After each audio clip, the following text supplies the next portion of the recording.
modesty. Islam has a system of hijab.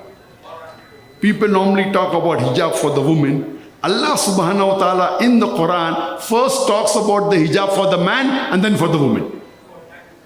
Allah says in Surah Nur chapter number 24 verse number 30, say to the believing man that he should lower his gaze and guard his modesty. That means whenever a man looks at a woman, any brazen thought comes, he should lower his gaze. The next verse speaks about hijab for the woman. In Surah Nur, chapter number 24, verse number 31. Allah says, say to the believing woman that she should lower her gaze and guard her modesty. And display not her beauty except what appears ordinarily of. And draw a head covering over her bosom. Except in front of her husband, her father, her son, and a big list of mahram, the close relatives who she cannot marry, is given. There are basically 6 major criteria for hijab mentioned in the Quran and the Sahih Hadith. The first is the extent. That's the only criteria that differs between the male and the female. For the man, it is from the navel to the knee. That's the sadr, extent. For the woman, the complete body should be covered. The only part that can be seen are the hands up to the wrist and the face. But some scholars say even this should be covered. The difference of opinion. The second criteria, the clothes they wear, it should not be transparent or translucent so that you can see through. Point number 3, it should not be so tight-fitting so it reveals the figure.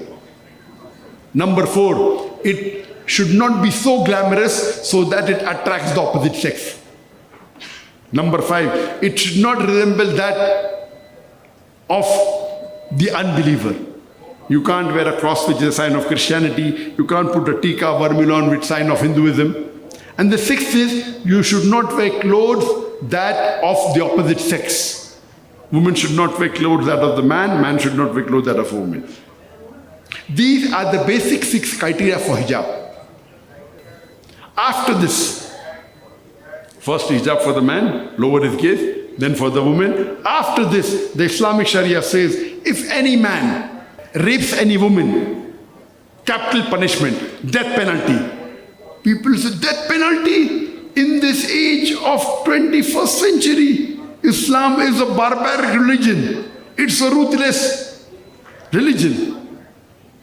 But when I ask this question to the non-Muslim, and I've asked this many times, that hypothetically, if someone rapes your mother, and if the rapist is brought in front of you, what punishment will you give? All of them said, we will put him to death. Some went to the extent of saying, we will torture him to death. Why the double standard? Someone wants to rape your mother, your daughter, you want to put him to death.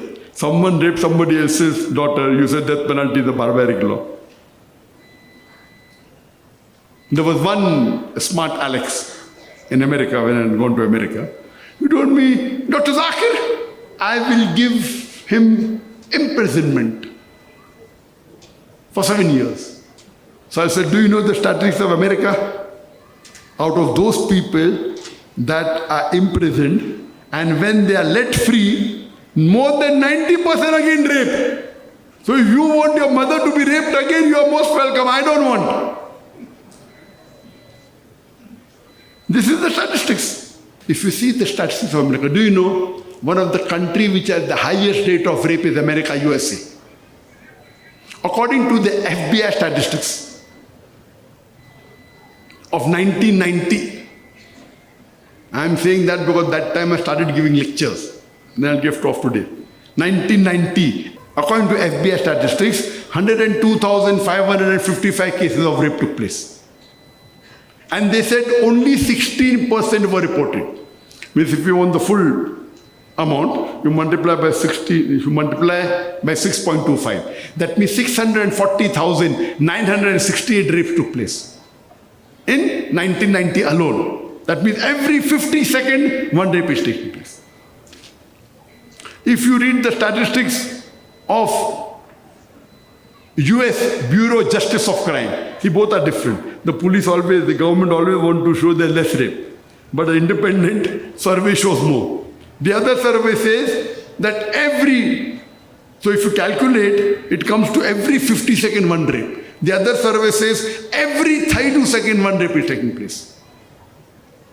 If you see 2023 statistics, how many cases reported? 142,000.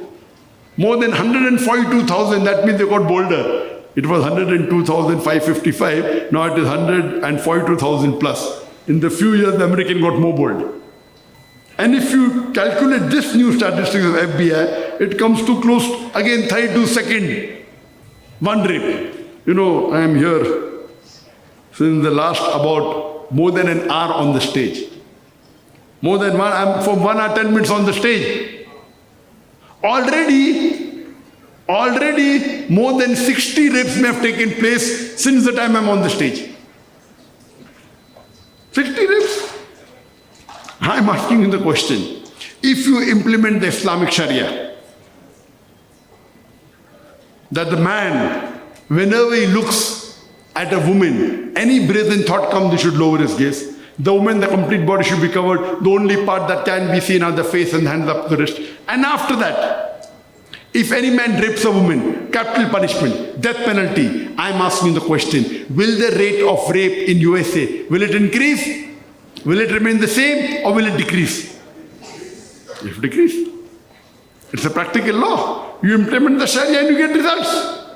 That's the reason I say that Islam, besides speaking good things, it shows you a way how to achieve the state of goodness. So if you read the scriptures of the major world religions, you realize that all the scriptures basically say that you should believe and worship only one God. That's the different thing, that people don't read the scripture.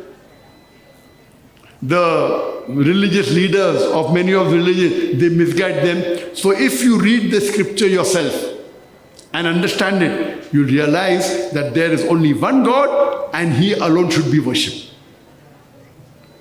If Christian means following the teachings of Jesus Christ, peace be upon Him, the Muslims are more Christian than the Christians themselves. I'm going to give a talk in Tanzania on the 5th of December, similarities between Islam and Christianity. And I've shown there that whatever Jesus Christ, peace be upon Him, preached, if you read the Bible, we Muslims follow more of the teachings of Jesus Christ, peace be upon Him, than the Christians themselves. So if Christian means a person who follows the teachings of Jesus Christ, peace be upon Him, we Muslims are more Christian than the Christians themselves. What is the meaning of Jew? Jew means a person who loves God. And alhamdulillah, we Muslims love God. Islam means, coming from the root word salam, which means peace. It's also derived from the Arabic word silm, which means submitting your will to Almighty God. So Islam means peace acquired by submitting your will to Almighty God.